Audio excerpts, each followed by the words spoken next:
அஸ்ஸலாமு அலைக்கும் வரஹ்மத்துல்லாஹி வபரகாத்துஹு. Good evening.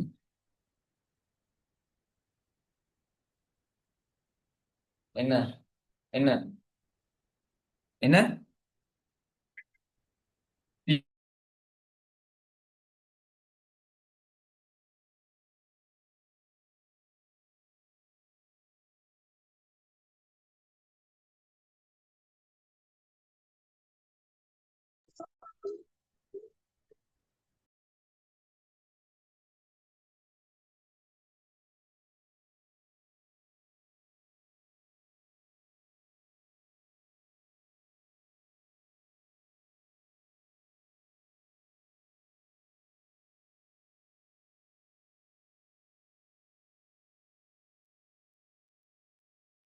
அஸ்ஸலாமு அலைக்கும் வரஹ்மத்துல்லாஹி வபரகாத்துஹு. Good evening.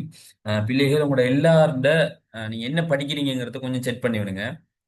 குயிக்கா ஏ லெவலா, ஏ லெவல்ல ஆர்ட்ஸ், அப்படி ஆர்ட்ஸ்ண்டா ஆர்ட்ஸ்னு போடுங்க. பயோண்டா பயோ, அப்படி காமர்ஸ் ஸ்ட்ரீம்ஸ்னா அதை கொஞ்சம் போடுங்க. உங்களோட பேரோட சேர்த்து போட்டாலும் பிரச்சனை இல்லை. சங்கமன் ஆர்ட்ஸ் அப்படி போட்டிக்கிறீங்க. அஹ்,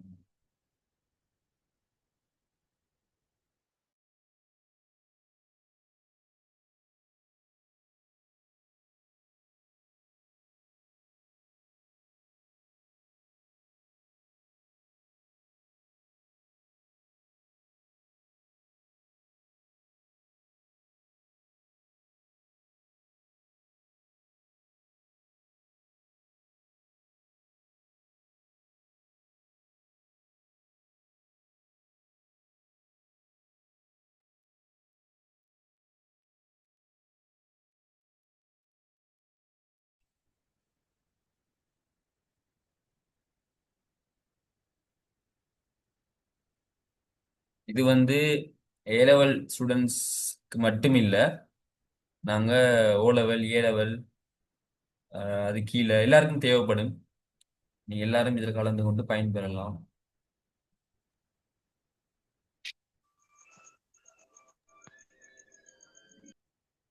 சரி, நாங்க ஸ்டார்ட் பண்ணுவோம்.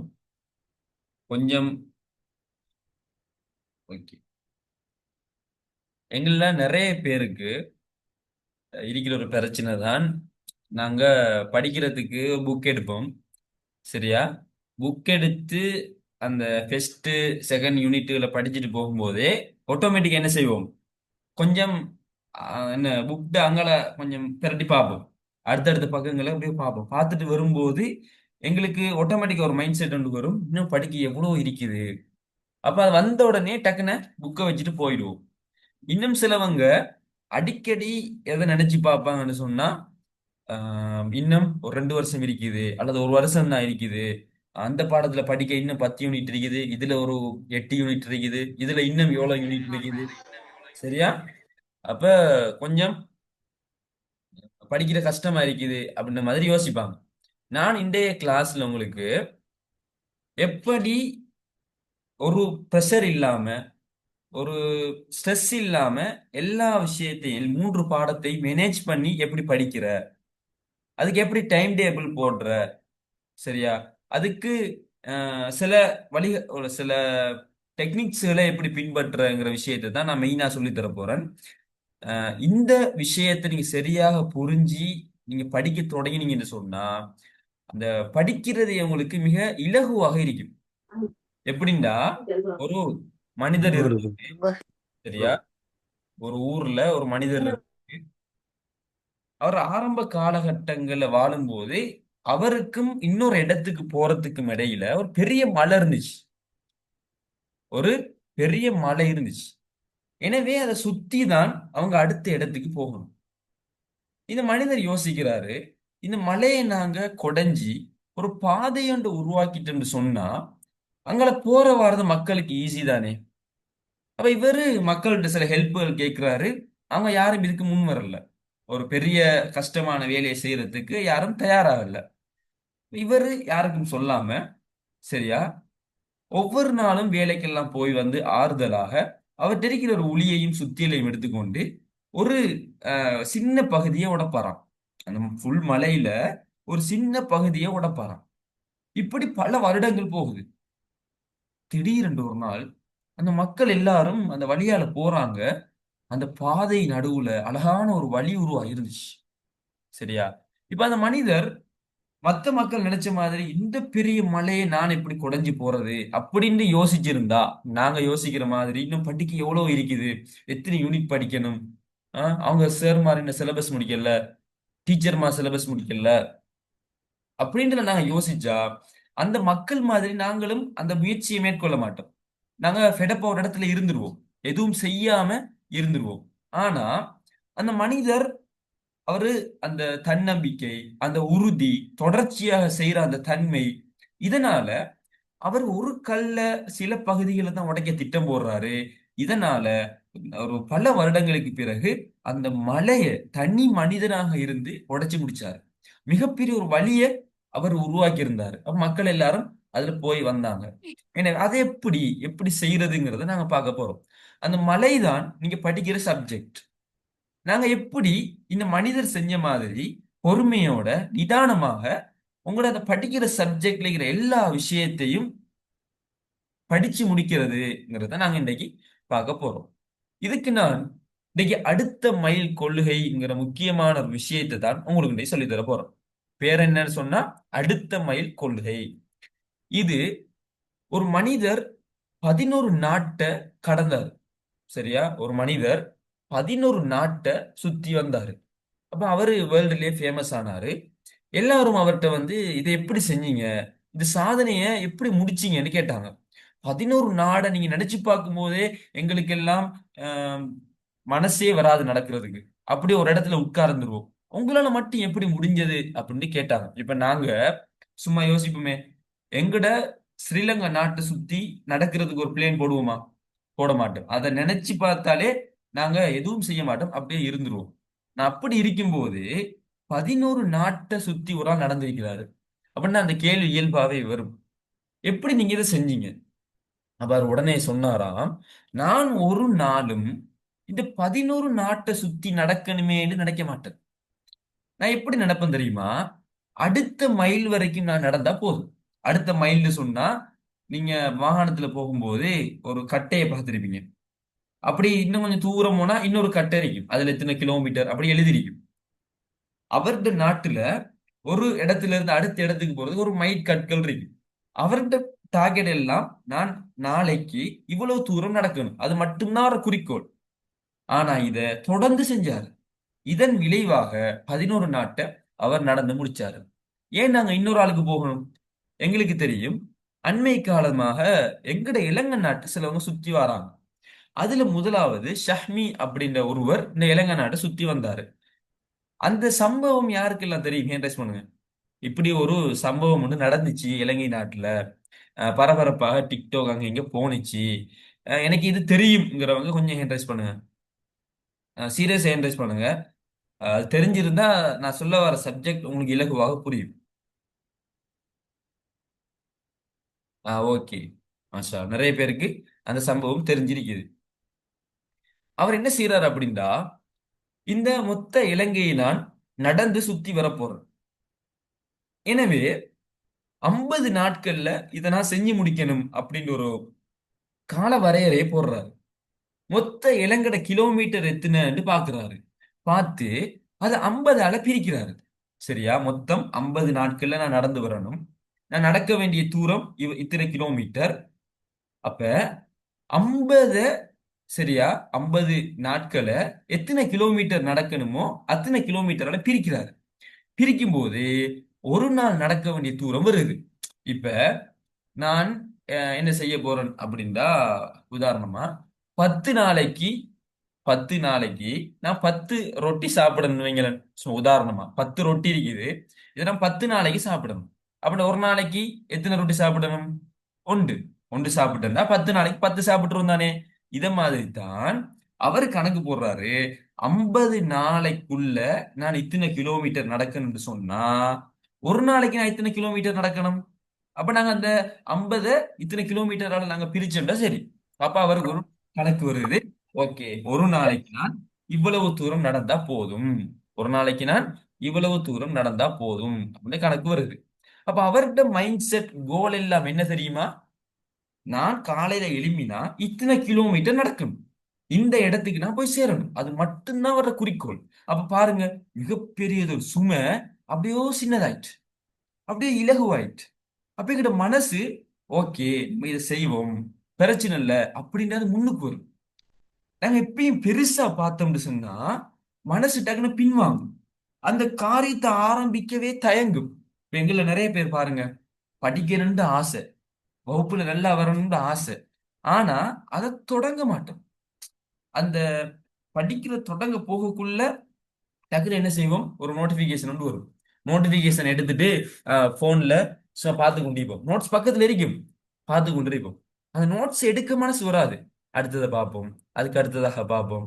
அப்படியோ பல மணி நேரங்களை நாங்க செலுத்திருப்போம். சில டைம்ல படிக்கிறதுக்கு இருப்போம், சரியா. தம்பி வந்தா அல்லது வீட்டுல சின்ன பிள்ளைகள் வந்தா, பொதுவா கேர்ள்ஸை பொறுத்த வரைக்கும் டக்குன்னு அப்படியோ எல்லாத்தையும் விட்டுட்டு போயிடுவாங்க. போய் அந்த பிள்ளைய தூக்கி விளையாடுறது, கொஞ்சி விளையாடுறது, அதெல்லாம் செஞ்சுட்டு இருப்பாங்க. வாராக்களோட அழகா பேசி கொண்டு இருப்பாங்க, சரியா. பாய்ஸை பொறுத்த வரைக்கும் அவங்க ஃப்ரெண்ட்ஸை கண்டா போறது அல்லது போன்ல ரீல்ஸ் பார்க்கறது, அந்தந்த விஷயங்களை செஞ்சு கொண்டு இருப்பாங்க. ஏன்னு சொன்னா அவங்களுக்கு இந்த பாடம் பிடிக்காமலாம் இல்லை, பிடிக்குது, விருப்பம், டெஸ்ட்டுக்கு வரணும். ஆனா அவங்களோட மனசு அதை விரும்புது இல்லை. ஏன்டா போன்ல ஒரு ரீல்ஸ் பார்த்தா உடனடியா சந்தோஷம் கிடைக்கும், நம்ம தம்பி தங்கச்சியோட விளையாடினா உடனடியாக சந்தோஷம் கிடைக்கும். ஆனா படிச்சா உடனடியா சந்தோஷம் கிடைக்காது, அதுக்கு எத்தனையோ வருஷம் போகணும், எத்தனையோ மாசம் போகணும். அது மட்டும் இல்ல, அது படிக்கிறதுக்கு எவ்வளவு இருக்குது, இது நினைக்கும் போதே நாங்க என்ன செஞ்சிருவோம், இது செஞ்சிருவோம், சரியா. இப்ப நான் உங்களுக்கு ஒரு ஒரு புத்தகம் மட்டும் தான், சரியா. சரியா, ஒரு புத்தகம் மட்டும் இருக்குது. அந்த புத்தகத்துக்கு இருக்கிற எல்லாத்தையும் நான் சொல்ல சொல்ல எழுதணும் அப்படின்னு நான் ஸ்டார்ட் பண்ணினா நீங்க யாரும் எழுத மாட்டீங்க, நீங்க யாருமே எழுத மாட்டீங்க. இந்த புத்தகத்தை ஃபுல்லா நான் சொல்ல போறேன், அவ்வளவுதான் எழுதணும்னு சொன்னா. ஏண்டா, மூளைக்கு நீங்க ஃபர்ஸ்ட் பெரிய ஒரு கோலை கொடுக்குறீங்க, அப்ப உடனடியாக அது டயர்ட் ஆயிடும். ஆனா நான் சொல்றேன் இல்ல, ஒரு பக்கம் தான் நான் சொல்ல போறேன், அதை மட்டும்தான் நீங்க எழுத போறீங்க அப்படின்னு சொன்னா எல்லாருமே டக்குன்னு ரெடி ஆகுவீங்க. பக்கம் முடிஞ்சதுக்கு பிறகு இன்னொரு பக்கம் இருக்குது, அதை மட்டும் பார்ப்போமா அப்படின்னா அடுத்து என்ன என்ன செய்வீங்க, எல்லாரும் அதுக்கு ஓகே ஆகுவீங்க. எனவே எங்கட பிரெயினை, எங்கட மனசை நாங்க புரிஞ்சு கொள்ளணும். பெரிய ஒரு லோட கொடுத்தா அது ஏற்றுக்கொள்ளாது, அது சலிப்பு கொண்டு வரும், அது ஒரு பாரமாக மாறிடும், சரியா. எனவேதான் இது சின்னதாக இருக்குது. அப்ப ஷஹமி என்ன செய்யறாரு அந்த இடத்துல, அவர் கோலை 50 நாளுக்குரிய அந்த கோலை ஒரு நாளைக்கு ஏத்த மாதிரி பிரிக்கிறாரு. அப்ப அவர்கிட்ட அந்த பிரச்சனை சின்னதாகிட்டு, அவர் இந்த நாள் இவ்வளவு தூரம் நடந்தா போதும், வேற அதிகமா கஷ்டப்பட தேவையில்லை. அப்ப நீங்க அவர வீடியோ எல்லாம் பார்த்திருப்பீங்க, அழகா ஃப்ரெஷ்ஷா எழும்புவார் அந்த காலையில. அவர் ஆரம்பத்திலே சொல்லுவாரு நான் இந்த இடத்துக்கு போகணும், அப்ப அந்த இடத்துல ரூம் எல்லாம் அவங்க புக் பண்ணிடுவாங்க. அப்ப அது வரைக்கும் அவர் சந்தோஷமா நடந்து வருவாரு. அந்த நடக்கிற பாதையில சில அழகான பாட்டுகளை பாடிக்கொண்டு, அவருடைய வணக்க வழிபாடுகளில் ஈடுபட்டு கொண்டு, சில அட்வைஸுகளை பண்ணி கொண்டு, அந்த இயற்கையை ரசிச்சு கொண்டு அவர் அதை செஞ்சு அந்த சாதனையை முடிச்சிட்டு வந்தார், சரியா. ஆனா அவர் ஆரம்பத்துல கஷ்டமாக இருந்திருக்கும், 50 நாளும் கஷ்டப்பட்டிருப்பாரு. ஆனா 50 நாள் இல்ல, 45 நாள்ல முடிச்சிட்டாரு. ஆனா முடிச்சதுக்கு பிறகு அவரு ஒரு சந்தோஷத்தை அனுபவிச்சாரு, பிரசிடென்ட்மாரை சந்திச்சாரு, அப்படி பல விஷயங்கள் இதுல இருக்குது. எனவேதான் நாங்க ஒவ்வொரு நாளும் படிக்கும்போது சில டைம்ல கஷ்டமாக இருக்கும் இதையும், ஆனா சகுனி பயன்படுத்தின அந்த டெக்னிக்கை நாங்க பயன்படுத்தினா படிக்கிறதே அப்படி வேற ஒரு சந்தோஷமான ஒரு நிகழ்வாக அது மாறிடும். அப்ப அதுக்கு என்ன செய்யற, அதுக்கு என்ன செய்யலாம்ங்கிறத நான் இப்ப சொல்ல போறேன். நோட் எடுக்கிறவங்க எடுத்துக்கொள்ளுங்க, சரியா. அல்லது நான் இந்த ரெக்கார்டிங்க உங்களுக்கு வேணும்ன்றவங்களுக்கு நான் தருவேன், அதை கொஞ்சம் பார்த்துக்கொள்ளுங்க. ஓகே, இப்ப நாங்க நேரடியாகவே ஒரு படிநிலைக்கு போவோம். முதல்ல நீங்க படிக்க போறீங்க அப்படின்னா, உங்களுக்கு மனசு கஷ்டமா இருக்குது, ஒரு சலிப்பா இருக்குதுன்னு சொன்னா உங்களோட ஒரு பெஞ்ச்ல போய் அமருங்க, சரியா. ஒரு கொப்பி ஒன்று எடுங்க, எடுத்துட்டு நான் சொல்ற மாதிரி செஞ்சு பாருங்க.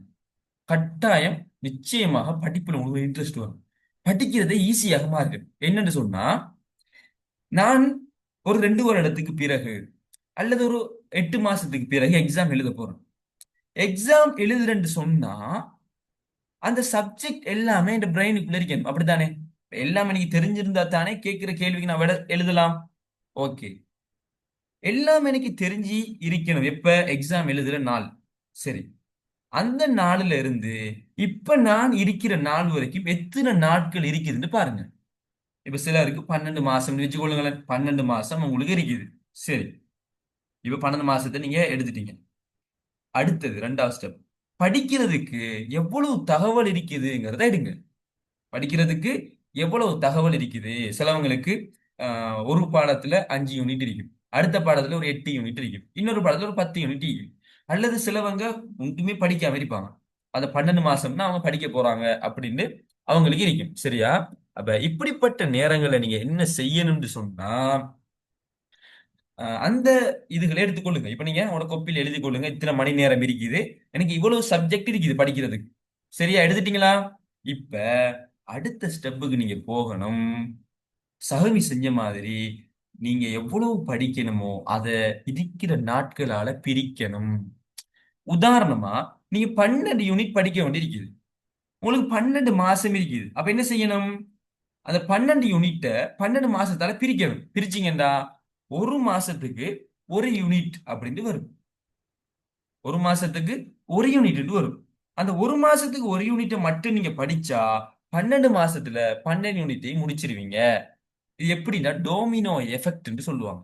இத டோமினோ எஃபெக்ட்னு சொல்லுவாங்க. இப்ப உங்களோட வீடு இருக்குது. உங்களோட வீட்டை ஒரு சுண்டு விரலால உடைக்கலுமா?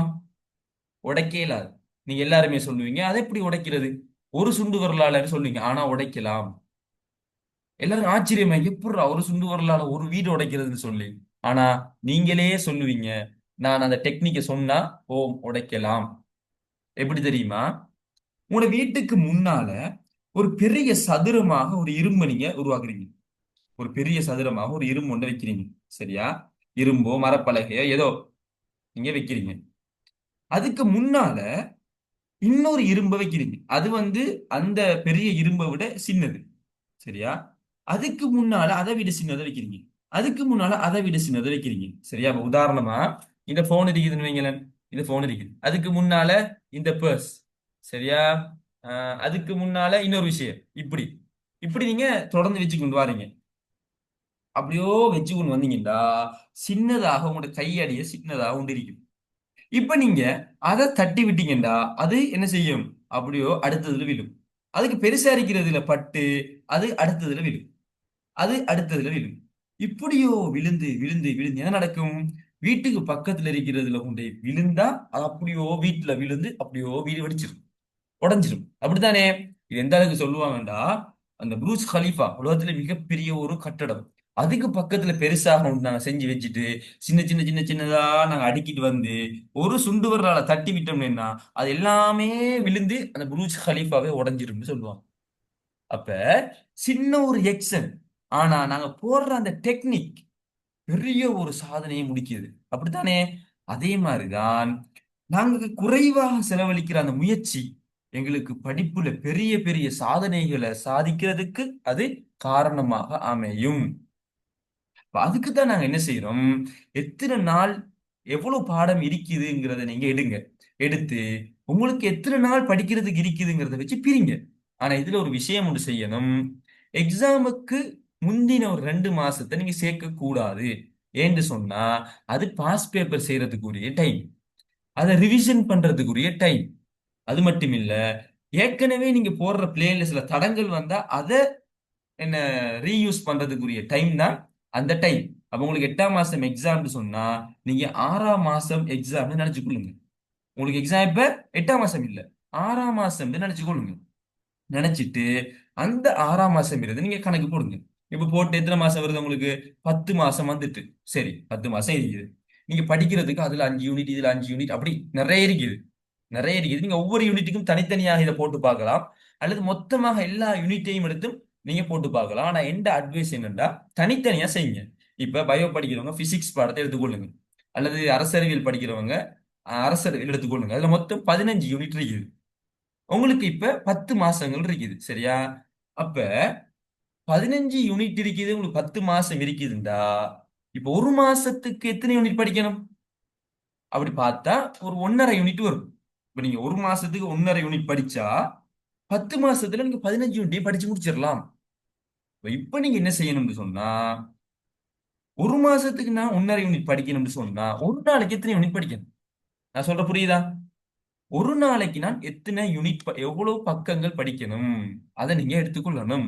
சரியா? அவ எப்படி வரும்னு சொன்னா, ஒரு நாளைக்கு நான் ஒரு யூனிட்ல 5 1/5 படிச்சா போதும். இப்படி அதை சின்ன சின்ன சின்னதா பிரிச்சு எடுக்கணும். நான் சொல்றது புரிஞ்சவங்க ஹேண்ட் ரைஸ் பண்ணுங்க. சரி, நான் சொல்றேன். உங்களோட அந்த மிகப்பெரிய அந்த பாட பரப்ப மொத்தமா பார்க்காதீங்க. அத நான் என்ன இருக்கிற மாசத்துல எப்படி படிக்கணும்னு பாருங்க. அதான் நான் சொல்ல வரேன். உங்களுக்கு 12 யூனிட் இருக்குதுண்டா 12 யூனிட் படிக்கணுமேன்னு பார்க்காதீங்க. நமக்கு 12 மாசம் இருக்குது. 12 மாசத்துக்கு தானே 12 யூனிட் படிக்கணும் அப்படின்னு சொன்னா, நான் ஒரு மாசத்துக்கு ஒரு யூனிட் படிச்சா போதும். இப்படிங்கிற நிலப்பாட்டுக்கு வாங்க. ஒரு மாசத்துக்கு ஒரு யூனிட் படிச்சா அப்படின்னா ஒரு நாளைக்கு எத்தனை யூனிட் படிக்கணும்? அந்த ஒரு யூனிட்டை 10ஆ பிரிச்சு ஒரு பங்கு படிக்கணும். அப்படி அதை சின்ன சின்ன சின்னதாக கொண்டு வாங்க. சரியா? இப்ப ஒரு முழு பிளேட்ஸ் என்ன இந்த சாப்பாடு என்ன செய்வாங்க சில டைம்ல சாப்பிட்டு சாப்பிட்டு ஏழாம வயிறு ஃபிட்டா நிறைஞ்சா வீட்டுல எல்லாரும் சொல்லுவாங்க, இல்ல இல்ல சாப்பிடத்தான் வேணும்ட்டு. அப்ப நம்ம என்ன செய்வோம்? அதை சின்ன சின்ன பகுதியா பிரிப்போம். இது என்ன அப்பாக்கு, இது உம்மாக்கு, என்ன வாப்பாக்கு, உம்மாக்கு, இது தங்கச்சிக்கு, அப்படியெல்லாம் நாங்க அதை பிரிப்போம். சரியா? சின்ன பிள்ளைகளுக்கு அப்படி நாங்க சொல்லிக் கொடுப்போம். அப்ப அவங்க அதை ஒவ்வொன்றாக செய்வாங்க. செய்யும் போது அந்த சாப்பாடு முடிஞ்சிடும். அதே டெக்னிக் தான் இது. மொத்தமா பார்க்காதீங்க. அது அப்படியோ சின்ன சின்ன சின்ன சின்னதா பிரிங்க. நான் ஒரு நாளைக்கு எவ்வளவு படிக்கணும்? சரியா? நீங்க 30 கேக் உங்கள்ட்ட இருக்குது. அதை நீங்க 30 நாள்ல சாப்பிடணும். அப்படின்னா ஒரு நாளைக்கு எத்தனை கேக் சாப்பிடணும்? சும்மா சொல்லுங்க. உங்கள்ட்ட 30 கேக் இருக்குது. 30 கேக் துண்டுகள் இருக்குது. அந்த 30 கேக் துண்டுகளை நீங்க 30 நாள்ல தான் சாப்பிட்டு முடிக்கணும். அப்படின்னு சொன்னா ஒரு நாளைக்கு நீங்க எத்தனை கேக் சாப்பிடணும்? சும்மா சிம்பிள் கேள்வி, சின்ன பிள்ளைகள கேள்வி. சும்மா கமெண்ட் பண்ணுங்க பாப்போம். ஒரு கேக் சாப்பிடணும். இதே போல உங்களுக்கு 15 யூனிட் இருக்குது படிக்கிறதுக்கு. 15 யூனிட் இருக்குது. சரியா? இன்னும் படிக்கிறதுக்கு 12 மாசம் இருக்குதுண்டா ஒரு மாசத்துக்கு எவ்வளவு படிக்கணும் பிரிச்சீங்கன்னா உங்களுக்கு ஒரு கணக்கு வரும். ஒரு மாசத்துக்கு வர கணக்க 30ஆல பிரிச்சீங்கன்னா ஒரு நாளைக்கு நீங்க படிக்க வேண்டிய அந்த கணக்கு வரும். சரியா? இதுதான் விஷயம். நிறைய பேருக்கு புரிஞ்சிருக்குது. மாஷா அல்லாஹ். புரியாதவங்க கொமான்ல புரியலன்னு சொல்லுங்க. நான் திரும்பவும் சில சில உதாரணங்களோட சொல்லித்தாரேன். இந்த ஸ்டெப் முடிஞ்சிட்டுன்னு சொன்னா அடுத்தது நீங்க டாஸ்க் போட்டு படிக்கிற அந்த சிஸ்டத்துக்கு போகணும். சரியா? இப்ப நீங்க உங்களுக்கு முன்னால ஒரு நாளைக்கு எவ்வளவு படிக்கணுங்கிறது வந்துச்சு. இப்ப நீங்க சக்சஸ். இப்ப ஓகே. சரியா? இப்ப அந்த அந்த நாள் தூங்கும் போது அந்த நாள் தூங்கும்போது ஒரு நோட் காப்பி ஒன்று எடுங்க. அல்லது ஒரு தாள் அல்லது ஸ்டிக்கி நோட்ஸ் ஏதோ ஒன்று எடுங்க. ஸ்டிக்கி நோட்ஸ் தேவையில்ல. ஏண்டா இது நாங்க தொடர்ந்து எழுத போறோம் தானே. அது கொஞ்சம் அதிக விலை போறதால உங்களுக்கு அது முக்கியமான நோட்ஸ்களை எழுதி தொங்க விடுறது தானே அது. அது தேவையில்ல. நீங்க ஒரு நோட் காப்பி அல்லது ஒரு ஏதோ ஒன்று எடுங்க. எடுத்துட்டு நாளைய நாள் நான் இந்த இவ்வளவு விஷயங்கள் நான் முடிக்கணும். முடிச்சாதான் ஒவ்வொரு நாள் அதை செஞ்சு கொண்டு வரும்போது குறிப்பிட்ட மாசம் முடியும் போது அவ்வளவு யூனிட்டி அடிக்க முடியும். அப்படித்தானே? அப்ப நாளைய நாள் இந்தந்த விஷயங்கள் செய்யணும்னு ஒரு கொப்பில் எழுதுங்க. உதாரணமா அரசறிவியல்ல இந்த தெளிவா எழுதணும். சரியா? மிக தெளிவா எழுதணும். அரசறிவியல்ல எகெயின் எக்ஸ்பிளைன் பண்ண இயலுமான்னு சொல்றீங்க. எதுல இருந்துன்னு எனக்கு தெரியாது. நான் ஏற்கனவே சொன்னேன். மொத்தமா எவ்வளவு யூனிட் படிக்கிறீங்கன்னு பாருங்க. இப்ப உங்களுக்கு எவ்வளவு நாட்கள் இருக்குதுன்னு பாருங்க. பார்த்துட்டு ரெண்டையுமே பிரிங்க. பிரிச்சீங்கன்னா ஒரு நாளைக்கு நான் எவ்வளவு படிக்கணுங்கிற அந்த கணக்கு வரும். அதை நீங்க எடுத்துட்டீங்கன்னு சொன்னா அந்த நாள் தூங்குறதுக்கு முதல் ஒரு நோட் காப்பி எடுங்க. எடுத்து அதுல நாளைக்கு நான் இந்த யூனிட்டை படிக்கணும். இந்த யூனிட்ல இந்த தலைப்பை படிக்கணும். சரியா? அடுத்தது இந்த யூனிட்ல இந்த தலைப்பை படிக்கணும். அப்படின்னு நீங்க அந்த கொப்பில எழுதுவீங்க. இதான் உங்க நாளைக்கு ஒரு டாஸ்க். இதை கட்டாயம் நீங்க முடிச்சே ஆகணும். முடிச்சு இப்படி ஒவ்வொரு நாளும் போனாதான் உங்களோட மொத்த பாடத்தையும் உங்களால மெமரைஸ் பண்ணி முடிக்க இயலும். சரியா? அப்படி எழுதுங்க. எழுதும் போது முக்கியமான ஒரு விஷயத்தை மறக்க கூடாது. அது என்னன்னு சொன்னா டைமோட எழுதணும். அந்த டைம் போடும்போது அந்த டாஸ்க் லிஸ்ட்ல எது கஷ்டமானதோ அதைத்தான் ஃபெஸ்ட்டுக்கு நீங்க செய்யணும். இது ஈட் த ஃப்ராக் அப்படின்னு ஒரு பிரெயின் ட்ரைசிங்கிற ஒரு அறிஞர் ஒரு புத்தகம் எழுதினாரு.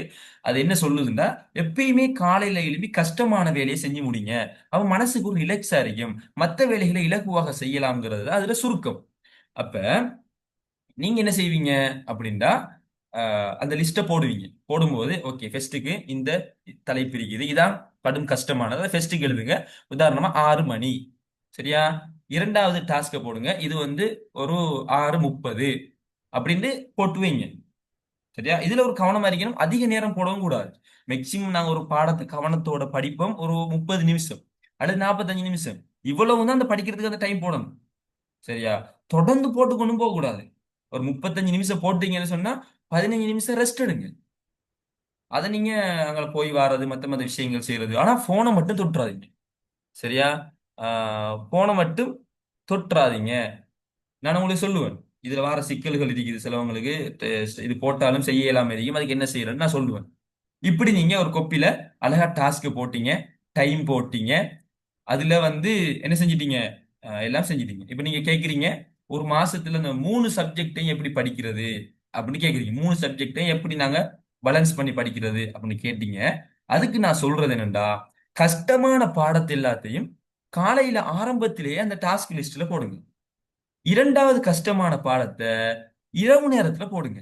மகரிபுக்கு பிறகு, அதாவது 6 மணி 7 மணி 8 மணி அந்த டைம்ல. மூன்றாவது கஷ்டமான பாடத்தை பின்னேற டைம்ல போடுங்க. சரியா? நான் இதெல்லாம் விரிவா விளக்கணும். நான் மனிதன் உடல் எப்படி இயங்கும், மூளை எப்படி இயங்கும், இதெல்லாம் அடிப்படையா வச்சுதான் அதை சொல்றேன். பெரும்பாலான ஆட்களுக்கு இது பொருந்தும். சில ஆட்களுக்கு இதுல சில விதிவிலக்கு இருக்கலாம். அவங்க நைட்ல படிக்கிறவங்க அப்படிலாம் சிலவங்க இருக்கிறாங்க, அது வேற விஷயம். இப்படி நீங்க டாஸ்க போட்டுட்டு அதுல கட்டாயமா ஒரு விஷயம் வெயிட் பண்ணணும். அது என்ன தெரியுமா? ரிவிஷனுக்குரிய டைம். அந்த டைம் எப்ப இருக்கணும்னு சொன்னா, சரியா, அந்த டைம் எப்ப இருக்கணும்னு சொன்னா, நீங்க தூங்குறதுக்கு முதல் தான் கட்டாயம் ரிவிஷன் பண்ணணும். ஏன்னு சொன்னா, உங்களோட பிரெயின் இருக்குதானே, நீங்க தூங்கும் போது அது தூங்காது, அது வேலை செஞ்சு கொண்டு இருக்கும். இப்ப நான் நாளைக்கு எனக்கு சில வேலைகள் இருக்குது. நான் டாஸ்க் லிஸ்ட் போட்டுட்டேன். நாளைக்கு ஃபர்ஸ்ட்டுக்கு இந்த வேலை செய்யணும், இரண்டாவது இந்த வேலை செய்யணும், மூணாவது இந்த வேலை செய்யணும், எல்லாமே போட்டுட்டேன். இப்ப கடைசியாக நான் என்ன செய்வேன்? ரிவிஷன் அப்படின்ற ஒரு டைம் போடுவேன். அது என்ன தெரியுமா? அந்த நாள் படிச்ச எல்லாத்தையும் ரிவிஷன் பண்றது. பண்ணிட்டா நீங்க அதுக்கு ஒரு டிக் போடணும். இது முதலாவது விஷயம். இது கட்டாயம் நீங்க சேர்த்தே ஆகணும். யாரெல்லாம் இதை சேர்க்கலையோ உங்களுக்கு ஒரு பிரச்சனை வரும். உங்களுக்கு மிகப்பெரிய ஒரு பிரச்சனை வரும். சரியா? ஏன்டா, ஓட்ட வாளில ஓட்ட முட்டில தண்ணி நிரப்புற மாதிரி. ஓட்ட முட்டில தண்ணி நிரப்பின என்ன நடக்கும்? அது ஓட்டையால ஒழுகி ஒழுகி ஒழுகி போய்க்கொண்டே இருக்கும். அவர் தண்ணியை நிரப்பி நிரப்பி இருப்பாரு, ஆனா ஓட்ட வாளியால தண்ணி ஒழுகி கொண்டு போய்க்கொண்டே இருக்கும். இது யாருக்கு நடக்கும்? ரிவிஷன் செய்யாதவங்களுக்கு. எனவே நீங்க இப்ப டாஸ்க் லிஸ்ட் உங்களுக்கு ரெடி. டாஸ்க் லிஸ்ட் உங்களுக்கு ரெடி. அதுல கடைசியாக நீங்க என்ன செஞ்சிட்டீங்க? ரிவிஷன் பண்ணணும் அப்படின்னு போட்டீங்க. இப்ப என்ன செய்யணும் தெரியுமா? கொப்பியை மூடி வச்சுட்டு அந்த நாள் நீங்க தூங்குவீங்க. தூங்கும் போது உங்களோட பிரெயின் வந்து பிளான் பண்ணும். உங்களோட பிரெயினுக்கு நீங்க ஒரு செய்தியை கொடுத்துட்டீங்க, நாளைக்கு என்னென்ன வேலை செய்யணும். அப்ப உங்களோட மூளை ரெடியா இருக்கும். நாளைக்கு அந்த கவனச்சிதறல், இந்த கவனச்சிதறல், அந்த எண்ணம், இந்த எண்ணம் அதெல்லாம் வராது. நீங்களும் கூட ஏதாவது வந்துச்சுன்னு சொன்னா, இல்ல இல்ல டாஸ்க் லிஸ்ட் முடிக்கணும், எனக்கு அப்படி செய்யக்கூடாது அப்படின்னு உஷாராயிருப்பீங்க. சரியா? ஓகே, இப்ப நீங்க டாஸ்க் லிஸ்டையும் போட்டீங்க. இப்போ உங்களோட மேசையில டாஸ்க் லிஸ்ட் இருக்குது. என்னென்ன வேலை செய்யணும், எத்தனை மணிக்கு செய்யணும், கடைசியா ரிவிஷன் பண்ணணும், அதெல்லாம் இருக்குது. சரியா? ஓகே. ரிவிஷன் பண்ணும்போது என்ன செய்யணும்னு கேட்குறீங்க? அது விரிவான சப்ஜெக்ட். ரிவிஷனுங்கிறது தனி தலைப்பு. அதுக்கு நிறைய முறைகள் இருக்குது, நிறைய சிஸ்டம் இருக்குது. சரியா? அதுக்கு மைண்ட் மேப் மெத்தட் இருக்குது. அடுத்தது என்ன, SQ5R ஒன்று இருக்குது. அதை விட இந்த நம்பரிக் ஷேப் சிஸ்டம் அது ஒன்று இருக்குது. அதெல்லாம் பெரிய விஷயம். இதுல நாங்க முக்கியமான விஷயத்தை எங்கட பேமெண்ட் கிளாஸ்ல சொல்லி கொடுக்குறோம். ஒரு ஸ்டூடெண்ட்டுக்கு வெறும் 1000 ரூபாய் தான் எடுக்கிறோம். அதுல நாங்க அவங்கள ட்ரைனிங் பண்றோம். நீங்க விரும்பினா அதுல ஜாயின் ஆக கொள்ளலாம். ஓகே. இப்ப என்ன செய்யணும் தெரியுமா? அடுத்த நாள் காலையில எழும்புறீங்க. எழுமினீங்கடா, ஃபர்ஸ்ட் வேலை என்னண்டா, அந்த டாஸ்க் நீங்க அந்த நாள்ல முடிக்கணும். எல்லா டாஸ்கையும் முடிக்கணும். முடிச்சிட்டீங்கன்னு சொன்னா அந்த பொக்ஸ் ஒன்று இருக்கும் தானே. இப்ப நான் சொன்ன அந்த தாள்ல முதலாவது உங்களோட இதை போட்டுட்டு அது பக்கத்துல பொக்ஸ் ஒன்று போடணும், கட்டாயம் போடணும். நீங்க அதை செஞ்சிட்டீங்கடா, அதுல ஒரு டிக் போடணும். உளவியல் ரீதியா இப்படி ஒரு டிக் போடும்போது உங்களோட மனசு சந்தோஷப்படும். அது உங்களுக்கு ஒரு ரிவார்ட். நான் இவ்வளவு காலம் கஷ்டம்னு நினைச்சு கொண்டிருந்ததை, ஒரு விஷயத்தை என்னால சாதிக்க முடியாதுன்னு நினைச்சு கொண்டிருந்தேன். ஆனா இதை நான் செஞ்சிட்டேனே. அப்ப உங்களுக்கு தன்னம்பிக்கை அதிகரிக்கும். உங்களுக்கு ஒரு சந்தோஷம் கொண்டு வரும். சரியா? அப்ப அடுத்த டாஸ்க முடிக்கிறதுக்கு உங்களுக்கு ஒரு எண்ணம் கொண்டு வரும். இப்ப நீங்க அடுத்த டாஸ்கையும் முடிச்சிட்டீங்க. அப்ப அடுத்த பாக்ஸ்ல ஒரு டிக் கொண்டு போடுவீங்க. இதுல நான் முஸ்லிம்களுக்கு சொல்லிக் கொள்றது என்னன்னு சொன்னா, ஒவ்வொரு விஷயத்தை நீங்க முடிக்கும் போது அல்ஹம்துலில்லாஹ்னு சொல்லுங்க. ஒரு டாஸ்க் போட்டியில முதலாவது முடிக்கும் போது மனசார அல்ஹம்துலில்லாஹ், இதை நான் என்ன செய்ய வச்ச இறைவனுக்கு எல்லா புகழும். அவன்கிட்ட கண்ட்ரோல்ல தான் இந்த உலகமே இயங்கி கொண்டிருக்குது. அப்ப என்ன இதை செய்ய வச்சுட்டான். அப்ப அவனுக்கு அல்ஹம்துலில்லாஹ் அப்படின்னு நீங்க சொல்லுங்க.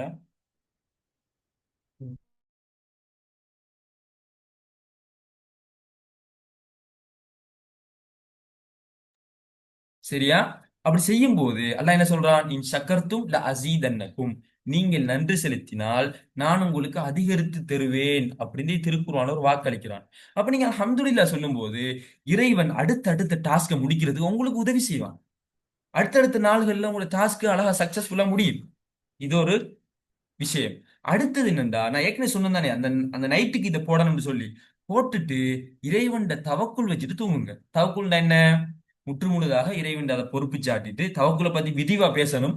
அது மிகப்பெரிய ஒரு விஷயம். அது இருந்தா எந்த டென்ஷன் வராது, எக்ஸாமுக்கு பயம் வராது, படிக்கிறது நான் டக்குனு ஞாபகம் நிற்கும். அதை நான் தனி தலைப்பு போட்டு குரூப்ல போடுவேன். அதிலேயே கட்டாயம் ஜாயின் ஆகி கொள்ளுங்க. ஃப்ரீயா தான் நடக்கும். இந்த தவக்குள் வச்சுட்டு அந்த டாஸ்க்கை நீங்க போட்டீங்கன்னா அடுத்த நாள் அந்த டாஸ்க்கை ஃபுல்லா முடிக்க இறைவன் உங்களுக்கு உதவி செய்வான். அப்ப அதுல ஒவ்வொரு டாஸ்க் முடியக்குள்ள அதை டிக் பண்ணிட்டு அல்ஹம்துலில்லாஹ் சொன்னீங்கடா ஒரு மனசு நிறைவா இருக்கும். இறைவனுக்கு நன்றி சொன்ன மாதிரி இருக்கும். உங்களுக்கு நன்மை கிடைக்கும். அடுத்தடுத்த விஷயங்களை செய்யறதுக்கு உங்களுக்கு உதவியாக இருக்கும். சரியா? ஓகே. இன்னொரு முக்கியமான விஷயம். இன்னும் ஒரு 1.5 நிமிஷத்தால இந்த ஜூம் மீட்டிங் முடிய போகுது. அப்ப நான் உங்களுக்கு இன்னொரு லிங்க் அனுப்புவேன். அதுல கட்டாயம் ஜாயின் ஆகிக்கொள்ளுங்க. இதுக்கு பிறகு மிக முக்கியமான விஷயங்கள்லாம் சொல்ல இருக்கிறேன். சரி. இப்ப அந்த டாஸ்க் ஒருவேளை நீங்க முடிக்காம விட்டா, அந்த நாள் நீங்க டாஸ்க் முடிக்கல அப்படின்னா உங்களுக்கு நீங்களே ஒரு பனிஷ்மெண்ட் கொடுக்கணும். அப்ப உங்களோட மனசு பார்க்கும், இவன் இதை செய்யாட்டி இப்படி ஒரு தண்டனை தாரான், இது தொடர்ந்து தந்து கொண்டிருக்கிறான். எனவே நமக்கு அந்த தண்டனையை ஏற்கிறதுக்கு அந்த மனசு விரும்பாது. அப்ப அந்த டாஸ்கை முடிக்கிறதுக்கு ட்ரை பண்ணும். எப்படி தண்டனை கொடுக்குறேன்னு சொன்னா, இன்றைக்கு நான் இந்த டாஸ்கை முடிச்சிட்டு தான் தூங்குவேன். அது 12 மணி ஆனாலும் சரி, 1 மணி ஆனாலும் சரி. நான் ஏதோ விளையாட்டுல மிஸ் ஆகிட்டேன். ஏதோ ஃப்ரெண்ட்ஸோட மிஸ் ஆகிட்டேன். எனவே நான் இன்றைக்கு இந்த 12 மணி ஆனாலும் சரி, 1 மணி ஆனாலும் சரி, இந்த டாஸ்க்கை முடிச்சுட்டு தான் தூங்க போறேன். அல்லது வளமையாக நான் பிடிச்ச ஒரு சாப்பாடு நான் இன்றைக்கு சாப்பிட மாட்டேன். நான் பிடிச்ச ஒரு இடத்துக்கு நான் போக மாட்டேன். இப்படி உங்களை நீங்க பனிஷ்மெண்ட் பண்ணி கொள்ளணும். அதே நேரம் அந்த டாஸ்க்கை ஃபுல்லா செஞ்சு முடிச்சிட்டீங்கன்னா உங்களுக்கு நீங்களே ஒரு gift கொடுக்கணும். பிடிச்ச சாப்பாடு சாப்பிடுறது, அல்லது நீங்க பிடிச்ச உங்களோட ஃப்ரெண்டோட பேசுறது, உங்களோட தம்பி தங்கச்சியோட விளையாடுறது, அப்படி நீங்க செஞ்சு கொள்ளுங்க. சரியா? இப்ப உங்களுக்கு பாரம் குறைஞ்சிட்டு தானே. ஒவ்வொரு நாளும் செய்யற வேலை இதை மட்டும் செஞ்சா போதும் இன்னைக்கு. அப்ப உங்களுக்கு பின்னர் எங்க போற வேண்டிய வேலை இருக்கு. நீங்க வெளியில போற வேண்டிய வேலை இருக்கு. அப்ப டக்குன்னு டாஸ்க நேரத்துல முடிச்சிட்டீங்கன்னா ஒரு பெரிய ரிலீஸ் ஆன மாதிரி. அவ அந்த வேலையில செஞ்சு முடிச்சிடலாம். சரியா? இதுல மிகப்பெரிய நிறைய பயன்கள் இருக்குது. அப்ப அடுத்த செஷன்